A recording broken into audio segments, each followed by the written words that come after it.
T.O. Blaze.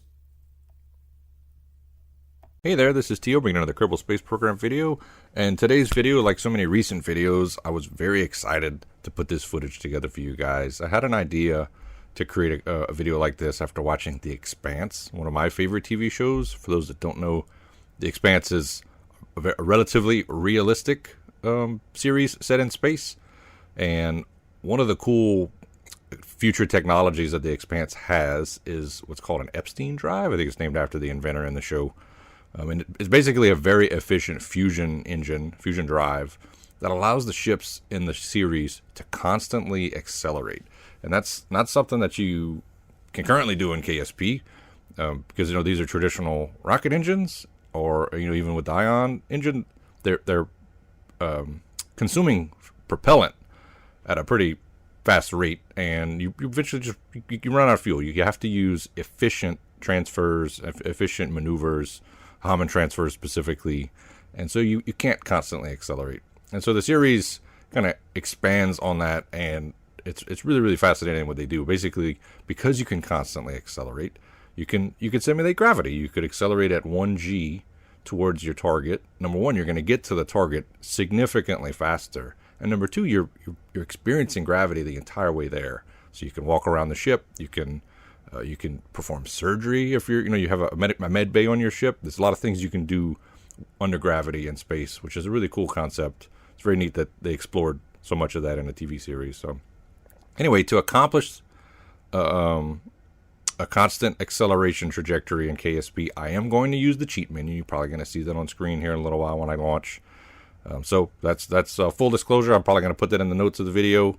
I'm sure there's some mods out there that allow you to use for future tech engines where you do consume some fuel, but that is worth noting. In this video, I made sure the fuel tanks were large enough to give the craft some size and make it look interesting, but I'm going to turn on unlimited fuel so that my engine just continues to burn. So, yeah, I'm going to go ahead and jump to orbit. There's the F12 menu. I've set the, I'm going back to the KSC for a second. Yeah, decided to add some source of electricity. So anyway, I'm going to go ahead and set my orbit. And if you wanted to do this challenge yourself, you can consider it a challenge. Start the timer once you're in orbit, which is basically what effectively just happened. Because I teleported from the launch pad to orbit, the timer started and I'm already in orbit. So I'm going to go ahead and point towards the moon. This is my third attempt of recording the footage. And I learned a couple things after the first one. So you don't want to point directly at the target, because obviously, if you open your map screen, your trajectory is not a straight line at this moment. It's obviously still an ellipse, and it's very tightly around Kerbin.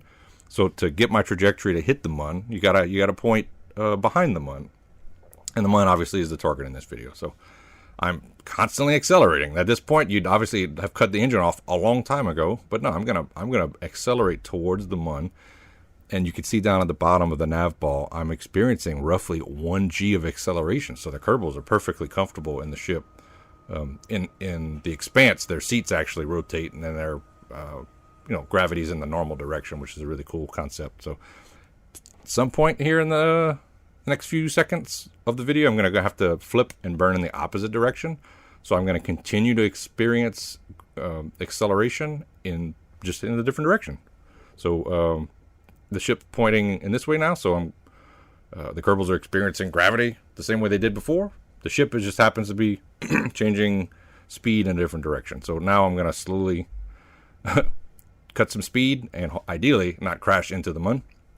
And yeah, that's the whole concept. You'll pretty much never stop accelerating except for that little quick flip maneuver halfway to your target, or roughly halfway. So I don't have any mods to help calculate my suicide burns or anything like that. I'm sure there's some mods out there that would really help with this, but this was a lot of fun. This was, like I said, my third attempt. My first attempt, I completely missed the mun. I was way ahead of the mun as opposed to behind it. And the second attempt, I just came in a little hot and I blew up. So this was my third attempt. So hope you guys are enjoying this footage. This is called a Brachistochrone Trajectory as opposed to a Hammond transfer. Brachistochrone, I think, what was it? It's a Greek word meaning the shortest time. So this is the quickest possible way to get to the mun. you're welcome to give it a try. I think the only way to accomplish this quicker would be to use a higher thrust to weight ratio, using stronger engines with less mass. You could obviously accomplish this mission a little faster than I did, but for my design, this is the fastest probably that I could get it without maybe shaving a few seconds if I practiced and practiced and practiced. But so yeah, the ship design is pretty simple. I called it the Roci-NOT-te because it's not the Rocinante from the Expanse, but it kind of has some visual elements from that ship that I really liked. Definitely a really good show. I encourage you guys to go out and check it out if you haven't already watched it. So get into the mun, and this is, like I said, my third attempt, and it is going to be successful. Hope you guys enjoyed the footage. I got some other cool ideas in the pipeline, and yeah, looking forward to getting that out to you. If you haven't already, please subscribe, like, comment. I like to respond to my comments. I would totally take any video suggestions from you guys. If you have any, please leave them in the comments. And yeah, appreciate you for tuning in. Hope to see you again in a video very soon.